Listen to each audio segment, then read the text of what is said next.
Ровно 80 лет назад, 22 июня, началась самая кровопролитная война в истории человечества. Войска фашистской Германии без объявления войны напали на Советский Союз. Первые дни Великой Отечественной войны были самыми тяжелыми и разрушительными. Немецкие войска нанесли массированный удар по аэродромам, железным путям, военно-морским базам и городам. Армия и население не были к этому готовы. Первый же день войны было уничтожено более 1000 советских самолетов и военной техники. Были разрушены целые города и села. Красная армия своей самоотверженной борьбой поистине выстрадала победу. В среднем на фронтах Великой Отечественной войны за одну минуту погибало 10 солдат. Из фронтовиков 22-24 года рождения отдали свою жизнь во имя Отечества 97%.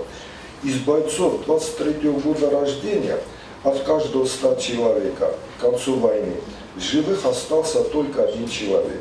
Именно эти люди бесстрашно встретили врага и в начале войны, и до конца войны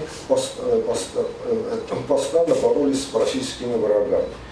На защиту страны поднялся весь народ. Немецкие войска встретили упорное сопротивление. В жестоких сражениях Красная армия показала всю свою мощь и силу. Страна выстояла. Уже в 1941 году план молниеносной войны фашистской Германии был перечеркнут под Москвой. Большой вклад в победу внесли и воины-осетины. Каждый 5-й житель Осетии стал участником Великой Отечественной войны. До сих пор пропавшими без вести считаются более 7000 наших соотечественников. Небольшой остинский народ внес весомый вклад в победу над врагом. 34 остина стали героями Великой Отечественной войны. 8 из них – уроженцы Южной Осетии. Их бюсты гордо стоят на Аллее Славы.